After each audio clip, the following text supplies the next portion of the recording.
Olá, alunos e alunas do Paraná, tudo bem com vocês? Mais uma vez aqui eu, professor Jefferson, Biologia, interpretando para nós a Cláudia, levando a mesma aula em Libras, trazendo esse conhecimento com uma outra língua, maravilha. Tomara que vocês de vez em quando reparem nos sinais, se tornem mais curiosos a respeito, aprendam essa outra língua. É muito interessante. Gente, como é que vocês estão? Desejo que estejam bem, tá bom? Mais uma aula na disciplina mais gostosa de se estudar, Biologia, né? O que queremos falar hoje? Olha só o beija-florzinho aqui, né? O que ele está fazendo? Enchendo a barriga. O que a planta está fazendo? Está se aproveitando dele. Você está vendo a planta se aproveitar dele? Olha aqui, ó. Olha essa parte aqui em cima da planta, aonde que está encostando nele. Repara bem, vamos falar sobre isso na aula de hoje. Que vamos falar sobre polinização, o pólen sendo espalhado, e dispersão. Qual que é a diferença? O fruto sendo espalhado. Vamos focar principalmente nas angiospermas, porém irei comentar também das gimnospermas. Para começar a nossa conversa, algo que é muito preocupante no planeta inteiro, no Brasil ainda não está tão grave, veja bem, ainda não está tão grave, mas não significa que está tranquilo. Que assunto é esse? Porque desaparecimento das abelhas seria uma catástrofe. E o que você pode fazer para evitar isso? Vamos ler essa reportagem juntos? Acompanhe aqui comigo. O que há em comum entre um pepino, uma abobrinha e uma manga? Ah, eu gosto de todos. Não muito, aparentemente. No entanto, essas três coisas devem sua existência a um inseto, a abelha, cujos serviços também proporcionam vida a muitos alimentos que conhecemos, mas também por uma série de estudos que detalham os serviços que prestam ao ecossistema, incluindo sua capacidade de aumentar em cerca de 25% o rendimento das colheitas, certo agro, e consequentemente dos alimentos que comemos. As populações de abelhas têm sofrido, particularmente na Europa e América do Norte, por um fenômeno conhecido como desordem de colapso das colônias, em que abelhas operárias desaparecem abruptamente das colmeias. A causa exata desse fenômeno é desconhecida, mas acredita-se que ocorra por uma combinação de fatores, que incluem o uso inadequado de pesticidas. Além disso, há outras razões que explicam a redução da diversidade de abelhas, como perda de hábitat natural, mudanças climáticas e más práticas agrícolas. O progresso das cidades e a redução de áreas florestais resultam em menos flores. E sem flores, as abelhas ficam sem nada para comer. Caramba, gente. Resumindo, quase tudo que a gente faz acaba com eles. Acaba com eles, menos comida. Menos comida, acaba com a gente. Não é muito esperto, né? Quantas flores tem na sua casa? Você já pensou nisso? Quantas plantas que florescem tem no espaço do seu terreno?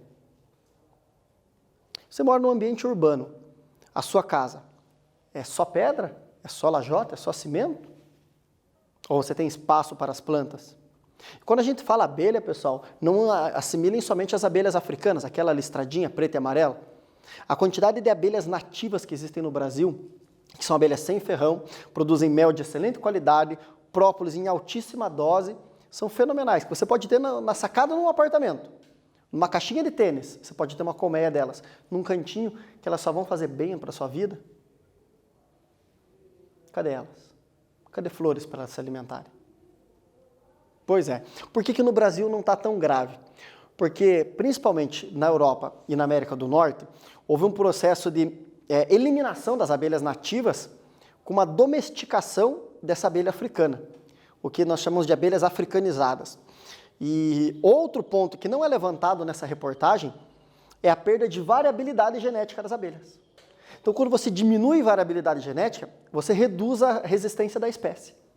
E, novamente, eu tenho perda desses animais. Perda deles nessa relação importante de polinização. Já pensou? Milho depende de polinização. Tem o pendão no alto do milho, que é a parte masculina. Tem os cabelos da espiga, que é a parte feminina. O pólen tem que sair lá do pendão e chegar em cada cabelinho do milho. Cada cabelinho do milho é um tubo que o grão de pólen vai caminhar para chegar lá dentro para formar o grão. Cada um. Cadê o polinizador? Cadê o polinizador para o trigo, para a aveia, para as frutíferas? Cadê? Olha o tamanho do serviço. Quando eu tenho essas culturas únicas, então eu tenho uma monocultura muito grande, eu tenho um problema. Por quê? Porque eu vou fornecer para a abelha um tipo de nutriente, enquanto ela precisa de uma variedade de nutrientes. Assim como nós temos uma alimentação diversificada, uma abelha que só tem flor de milho para se alimentar, não será tão saudável. Uma abelha que tem uma diversidade para alimentação será mais saudável, mais resistência, mais força para a colmeia. Já pensaram nisso? Como é a interação floresta-agricultura? Floresta de eucalipto, floresta de pinos, não podemos considerar como floresta. Por que não podemos considerar? Porque ainda é uma monocultura, é só uma espécie. Quando eu falo floresta, gente, e a gente percebe isso nos estudos que falam sobre reflorestamentos, você vai fazer um reflorestamento, se você vier com menos de 60 espécies, você vai criar um bosque que vai durar em torno de 20 anos e vai começar a morrer. Os reflorestamentos, para recompor mesmo, depende de no mínimo uma variedade em torno de 60 espécies, se não for mais, para que eu possa criar todo um sistema que se alimenta.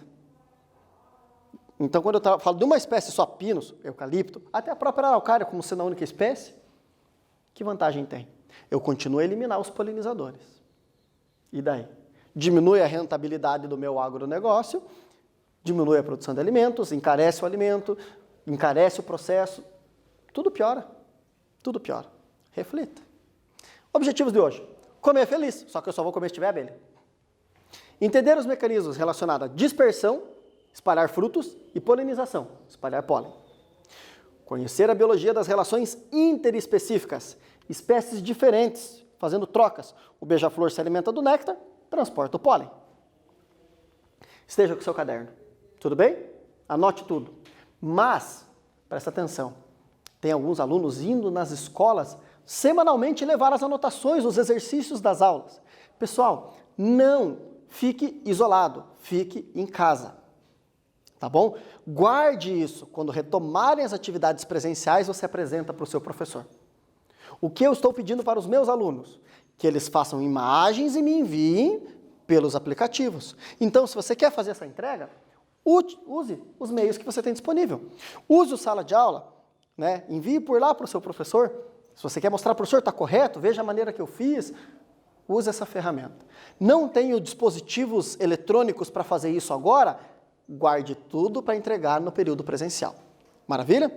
Seguimos a nossa aula. Está vendo a imagem ali? Figo da Índia. Está vendo essa vespinha? Não tem ferrão, está tudo tranquilo, é uma vespinha maravilhosa. Ela mora dentro do figo. E se sumir a vespa, some o figo, se sumir o figo, some a vespa.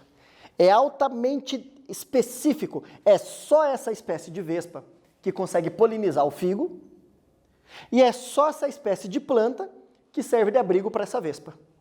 Isso a gente chama de coevolução, duas espécies que evoluem o tempo todo juntas.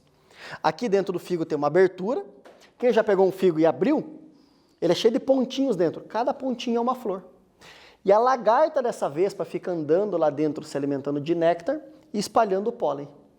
E o figo que a gente pega é um conjunto de vários frutos juntos, uma infrutescência, que surgiu de um conjunto de flores, uma inflorescência. Semelhante ao que acontece com o abacaxi, com o morango, com jaca. Tem várias plantas que fazem isso. As uvas, então um cacho de flores que dá um cacho de frutos. Maravilha? Seguindo a nossa vida. Bem saboroso fazer uma geleia disso aqui, né? De novo eu falando em comida. Perguntinha 1 para você. Para começar a aula, que já está quase na metade, né? Pelo tempo que eu falei.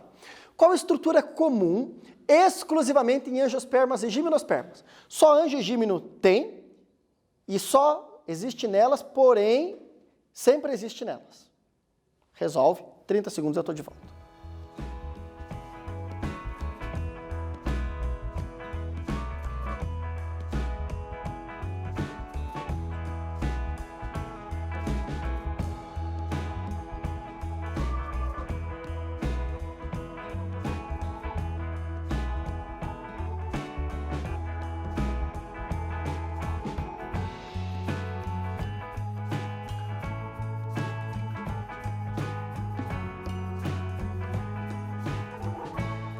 Pessoal, fácil, né? O que é? Semente. Essa semente que vai originar a nova planta. Como essa semente se espalha no meio? Dispersão. Como ocorre o transporte do pólen para fecundar, para formar essa semente? Polinização. São os temas de hoje. Gostaram do jacarandá na foto? É uma árvore bonita, mas rara. Rara por quê? Foi cortada em excesso. Vamos lá. Relembrando para vocês a estrutura da flor. Parte feminina, gineceu. Parte masculina, androceu. Na parte masculina é produzido pólen. E o pólen transporta a célula masculina. Maravilha? O pólen não é. Ele transporta. Ali dentro é célula masculina, célula germinativa. Parte feminina. Todo o órgão reprodutor, onde tem as células femininas lá dentro. O grão de pólen tem que chegar aqui na ponta, aqui no estigma, ele cresce aqui dentro, ele desce aqui por dentro, emitindo um bracinho, um tubo, por onde as células vão migrar, as células que estão dentro do pólen. Vão descer e lá embaixo tem o ovário e dentro do ovário os óvulos.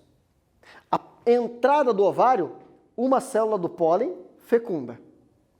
Então tem duas células na entrada do ovário, vem a célula do pólen fecunda. Opa, N, vai dar 3N, vai ficar triploide. Nutrição para o embrião. Esse conjunto vai nutrir o embrião. O embrião lá dentro é formado do quê? Dos óvulos com a outra célula do pólen. Óvulos N, célula do pólen N, 2N. A planta vai ser diploide. Maravilha? E isso eu estou falando da formação da semente. Aí, formou-se a fecundação aqui dentro, o ovário cresce, formando o fruto. Porém, se for uma angiosperma. Se for uma gimnosperma, forma-se a semente sem formar fruto. Combinado? Seguindo, isso é só relembrando. Perguntinha para vocês, PUC do Rio de Janeiro. As flores são elementos que possibilitam a multiplicação das plantas fanerogâmicas, plantas que têm flores. Para tanto, exibem uma série de estruturas relacionadas à reprodução, como o androceu, que representa um conjunto de... Anota, responde, eu já venho.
Pessoal, androceu, porção masculina. Lembra da imagem da flor? Anteras e estames, né? Então, conjunto de estames. Seguindo em frente. Polinização e dispersão. Chega cá. Quando eu falar de filia, estamos falando de polinização. Quando eu falar de coria, estamos falando de dispersão. Pólen, fruto ou semente. Maravilha? Anemos, vento. Hidro, água. Zoo, bicho. Dentre os bichos, êntomo, insetos. Ornito, aves. Quiróptero, morcegos. Então a dispersão pode ser pelo vento, pela água ou por animais como insetos, aves e morcegos. Só para espalhar o grão de pólen. Dá para detalhar mais isso? Dá. Aqui é resumindo. Dispersão dos frutos. Um fruto pode ser, ou a semente, pode ser espalhado pelo vento, anemocoria, pode ser espalhado pela água, hidrocoria, ou pode ser espalhado por bichos, zoocoria. Repara no fundo da imagem, o que tem ali? Aquela árvore que está sempre agradecendo ao céu pela luz que recebe, né? A araucária. Como é que espalha o grão de pólen da araucária? Rapidinho, só para vocês verem. Não vou fazer isso. Vou acabar respondendo o exercício. O grão de pólen da araucária está lá. Tem algum bicho que vai no estróbilo, na flor da araucária, transportar o grão de pólen? Não. Quem faz isso? Vento. Então, muito pólen para o vento fazer isso. Aí, como que o pinhão, a semente da araucária, ela é espalhada? Um dia de ventania, como essa que acabou sendo muito forte, que passou pelo nosso estado recentemente, pode derrubar o pinhão e fazer a pinha rolar e espalhar isso? Pode. Pode ser espalhado pelo vento. Mas existem animais que espalham as sementes? Sim. Tem aquele exemplo bonito, romântico, da gralha azul transportando, enterrando o pinhão? Tem. Mas as cutias, elas pegam o pinhão que cai, carregam, enterram em outro lugar. Tem outros animais que carregam os pinhões também e que acabam espalhando pelo ambiente. Se o pinhão cair na água, ele der a sorte de ser transportado pela água, depois o rio baixa de nível, porque era uma época de chuva e ele germina. Posso dizer que a água transportou a semente? Posso. Então vejam, nem sempre é um único método, um único polinizador, um único dispersor. Tem que olhar com carinho para as coisas. Vamos para cada método? Primeiro exercício. Federal de Santa Catarina, 2014. Presta atenção no enunciado, para que vocês possam anotar e a gente ir para as respostas. Vou quebrar essa questão em 2 momentos de anotação, tá? Até pouco tempo, acreditava-se que a cafeína presente nas flores do café era produzido pela planta com o intuito de inibir a herbivoria. Pedi que formigas viessem e cortassem lá. Experimentos recentes trazem à tona uma nova perspectiva. Descobriu-se que existem baixos níveis de cafeína no néctar dessas flores. Além disso, constatou-se que as abelhas que ingerem a cafeína presente no néctar das flores de café guardam por mais tempo a associação entre o cheiro das flores e o prazer obtido ao consumir o seu néctar açucarado. Assim como um vendedor de crack fornece drogas psicoativas capazes de viciar o consumidor, garantindo sua volta para obter uma nova dose. Podemos imaginar que a planta de café utiliza a cafeína para alterar o cérebro das abelhas e garantir que elas retornem às suas folhas. Que pesquisa interessante, né? O Fernando Reinach, em função da cafeína na natureza, o estado de São Paulo, em 4 de abril. Quem quiser ler a notícia inteira, vale a pena. Tudo bem? Vamos para as nossas alternativas. Eu vou deixar para vocês anotarem e eu já retorno resolvendo. Combinado?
Alternativa por alternativa. Acompanha eu.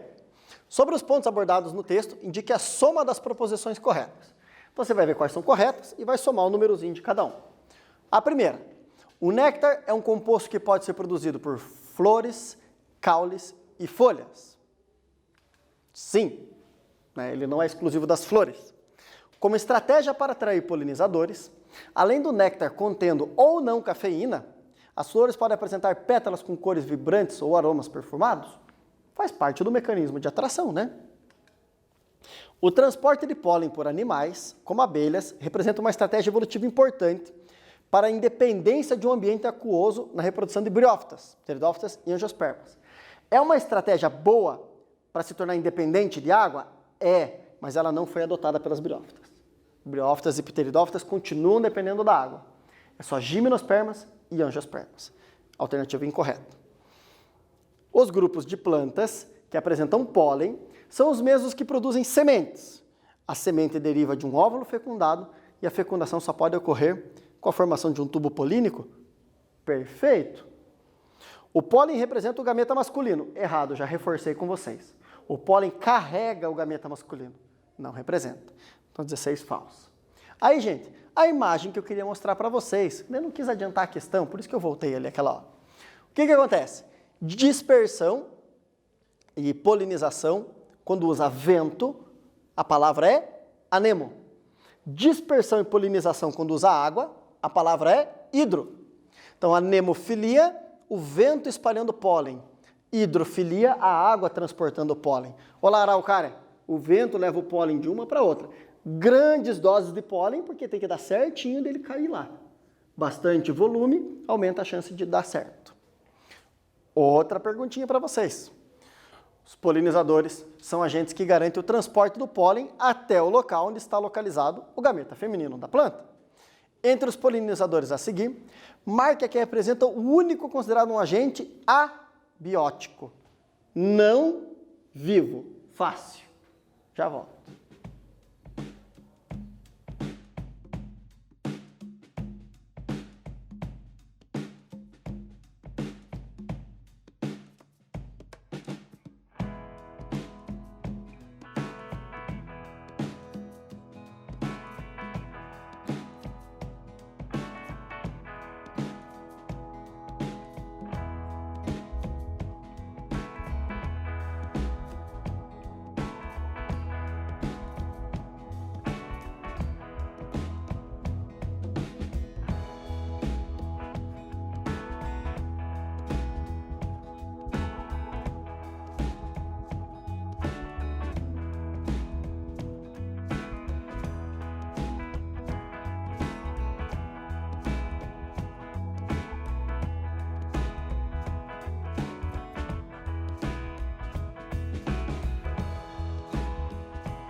Qual que é o único que não é ser vivo? A água. Seguimos em frente. Entomofilia. Chega aqui. Insetos. Ó a abelhazinha na flor. Olha essa flor e essa. Qual que é a diferença? São as mesmas flores. Só que os insetos, eles enxergam comprimentos de ondas diferentes que o nosso. Enquanto nós, quando olhamos essa flor, quando a luz branca bate nela, vemos dessa maneira, a flor do dente de leão, uma abelha enxerga dessa maneira. Para ela, as cores que chegam são diferentes, porque ela enxerga outro conjunto de cores que para nós não é visível. Ela enxerga cores além do violeta, ultravioletas.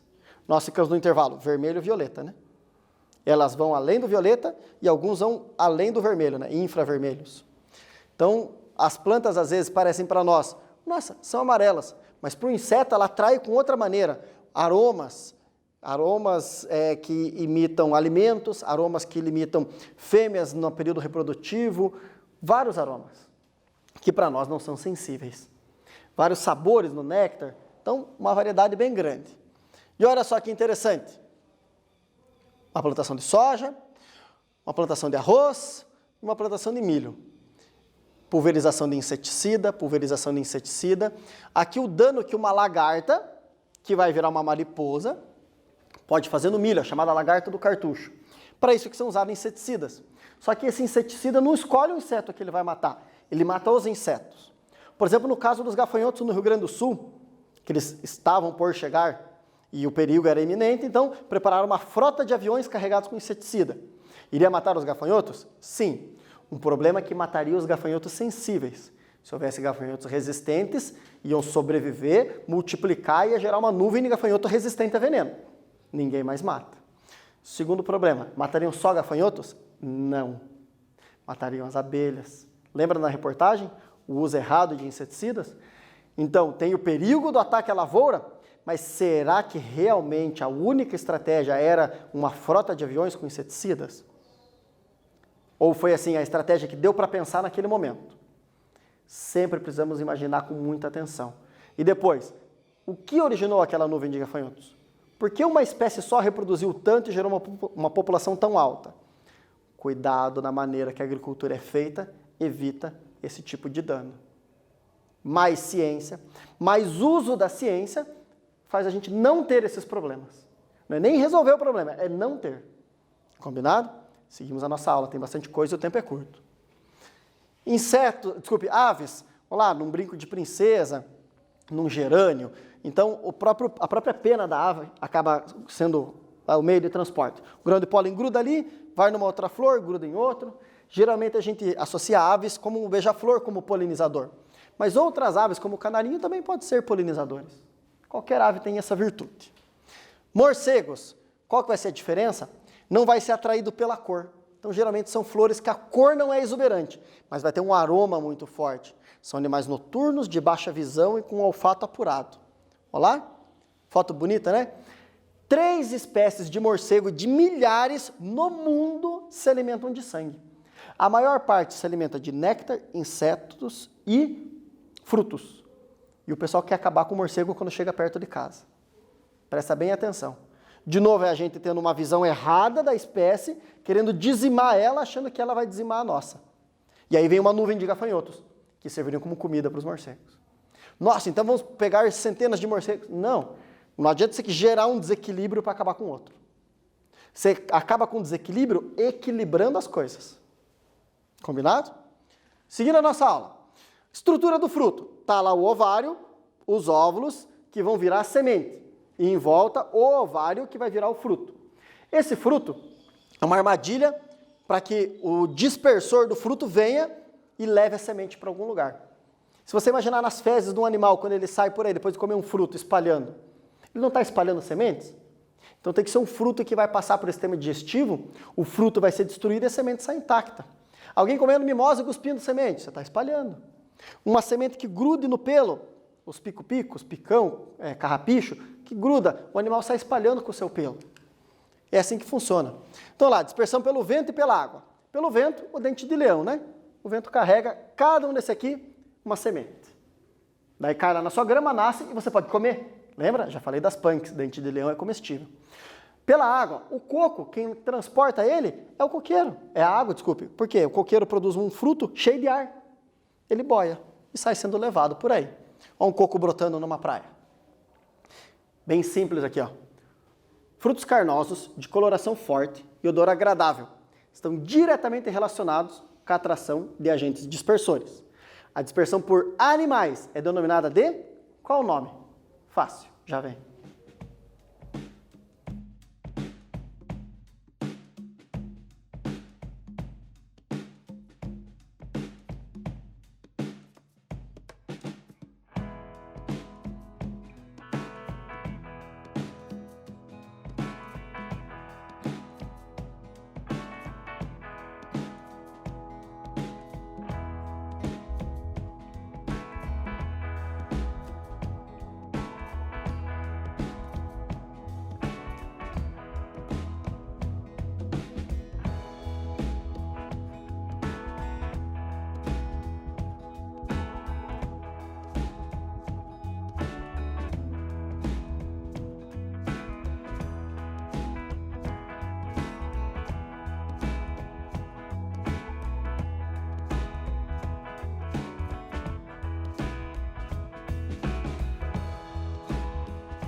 Dispersão por animais, zoo, né?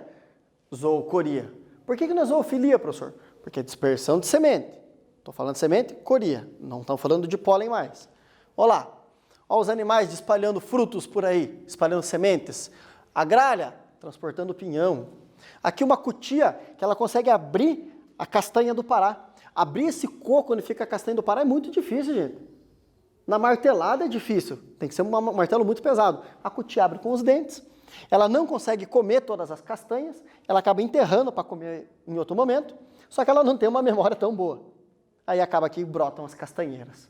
O problema é quando uma castanha dessa cai e se você não tiver protegido lá na floresta amazônica, dá na sua cabeça, pode ser um acidente bem grave, porque é bem duro e bem pesado. Outra maneira de animais espalharem, o picão, esse aqui é o picão preto, que gruda na roupa, gruda no pelo. Isso aqui é uma semente. Você vai andando, na hora que essa semente cai no chão, brota. Aí está lá andando no mato, enche a sua roupa, chega na porta de casa, tira todos, joga tudo na grama, né? Onde que eles vão nascer? Ali. Que bom, porque é um chá muito saudável. Faça, experimente. Outra punk, planta não convencional. Continuando a aula de hoje, é fechar. Como os vegetais se reproduzem? Assexuadamente é quando eles têm alguns brotos nascendo. Sexuadamente é quando depende de polinização e dispersão. Como manejar esses vegetais? Como manter os equilíbrios na natureza? Os polinizadores que levam o pólen, vivos ou não vivos, né? Água e o vento ou os animais. Dispersores, mesma coisa, água e o vento ou os animais. Sabedoria no uso dos recursos, gente. Isso traz mais produtividade. Abandonar técnicas antigas, que são dizimadoras, são devastadoras e trazem desequilíbrios. E estudem para poder trazer novas realidades e não ficar vivendo a realidade antiga que só traz problemas. Aproveitar o que tem de bom nessas técnicas antigas e trazer o que pode ser de bom nas técnicas novas. Combinado? Para o nosso dia a dia, use a água com sabedoria. Para o seu isolamento, tome água, se alimente bem, faça atividade em casa, leia, escreva, cozinhe, limpe, converse com quem está ao seu lado, plante, mantenha uma rotina. Obrigado por estar na aula de hoje e até a próxima.